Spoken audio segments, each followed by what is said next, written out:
ഒരമ്മ തൻ്റെ മോളെയായിട്ട് ആ അമ്മൻ്റെ കുട്ടിക്കാലം ചെലവഴിച്ച ഒരു വീട്ടിലോട്ട്, തറവാടെന്ന് വേണമെങ്കിൽ പറയാം, ആ വീട്ടിലോട്ട് 30 വർഷത്തിന് ശേഷം ഈ മോളായിട്ട് പോവുകയാണ്. ഇപ്പോൾ പ്രസൻ്റ്ലി ഇപ്പോൾ ആ വീട്ടിൽ വേറെ ആരുമില്ല, ഈ അമ്മയും മോളും മാത്രം. ഈ വീടെന്ന് പറഞ്ഞത് പഴയ 100 വർഷം പഴക്കമുള്ള ഒരു പഴയ വീടാണ്, ഒരു വിജനമ്പിച്ച ബംഗ്ലാവ്. അപ്പോൾ 1-2 ദിവസമൊക്കെ കുഴപ്പമില്ലാണ്ട് പോയി. പിന്നെ നിങ്ങൾക്ക് അറിയാലോ എന്താ സംഭവിക്കാൻ പോകണം. സ്വാഭാവികം, ആദ്യം മോളാണ് ഓരോന്നിനെ കണ്ടു തുടങ്ങണത്, ഓരോന്ന് കാണാനും കേൾക്കാനൊക്കെ തുടങ്ങും. അത് കഴിഞ്ഞ് അമ്മ കാണാനും കേൾക്കാനൊക്കെ തുടങ്ങും. പക്ഷെ അപ്പോഴൊക്കെ ഈ മോള് പറയുന്നുണ്ട്, അമ്മയെ നമുക്ക് ഈ വീട്ടിൽ നിന്ന് പോവാം, എനിക്ക് ഈ വീട് ഇഷ്ടപ്പെട്ടില്ല, എനിക്കിവിടെ നിൽക്കണ്ടെന്നൊക്കെ. പക്ഷെ അമ്മക്കാണെങ്കിൽ തിരിച്ചു പോകാൻ പറ്റാത്ത സിറ്റുവേഷനാണ്. അതെന്താണെന്നുള്ളത് പിന്നീട് കാണിക്കും. അപ്പം അങ്ങനെ ഇരിക്കുമ്പോൾ ഒരു ദിവസം രാത്രി ഈ മോളെ മുറിയുന്ന കരച്ചിലും നിലവിളിയൊക്കെ കേൾക്കണാണ്. അമ്മ ഓടിച്ചെന്ന് നോക്കുമ്പോഴത്തേക്കും മോള് മിസ്സിങ് ആണ് അവിടെ. മോള് ഏത് വഴിക്ക് പോയി, ആരപ്പം പോയി, ആര് കൊണ്ടുപോയി, ഒന്നും ഒരു പിടുത്തമില്ല. അമ്മ മൊത്തത്തിൽ പ്ലിങ്ങായി നിൽക്കണ അവസ്ഥ. അപ്പം എൻ്റെ മനസ്സിലാണെങ്കിൽ അതുവരെയും ഒറ്റ ചോദ്യം മാത്രം, എന്തിനാണ് അമ്മ ഈ കൊച്ചിനെ ഒറ്റയ്ക്ക് നിർത്തണത്, ഒറ്റയ്ക്ക് കിടത്തണത്? മോൾ ഇത്രയൊക്കെ പേടിയാന്ന് പറഞ്ഞിട്ടും അമ്മയെ ഓരോന്ന് കണ്ടിട്ടും കേട്ടിട്ടും പോലും ഈ കൊച്ചിനെ പല സ്ഥലത്തും പല സാഹചര്യത്തിൽ ഈ അമ്മ ഒറ്റയ്ക്ക് നിർത്തി പോകുന്നുണ്ട്.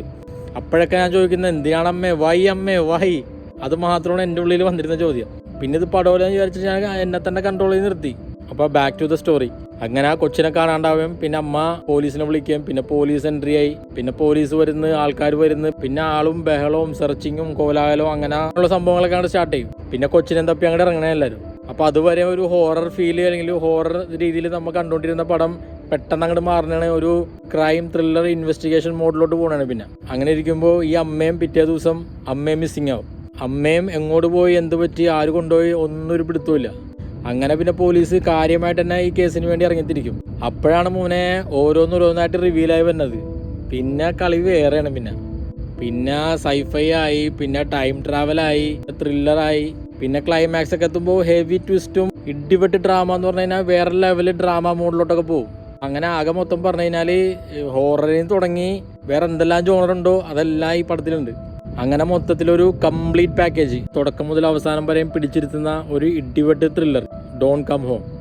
7 അയലക്കത്ത് വന്നു പോകരുത്.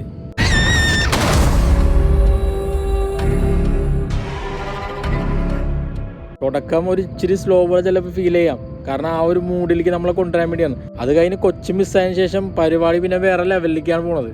ഇതൊന്നും പോരാണ്ട് ഡൊമസ്റ്റിക് വയലൻസ്, പാരന്റിങ്, പിന്നെ മദർഹുഡിൻ്റെ ബോണ്ടിങ്, അതായത് ചൈൽഡും മദറും തമ്മിലുള്ള ബോണ്ടിങ് ഇത്രത്തോളം അൺകണ്ടീഷണലാന്നുള്ള ആ ഒരു കാര്യങ്ങൾ ഈ പറഞ്ഞ പരിപാടിയും ഇതിനകത്ത് സ്ട്രോങ് ആയിട്ട് തന്നെ പറയുന്നുണ്ട്.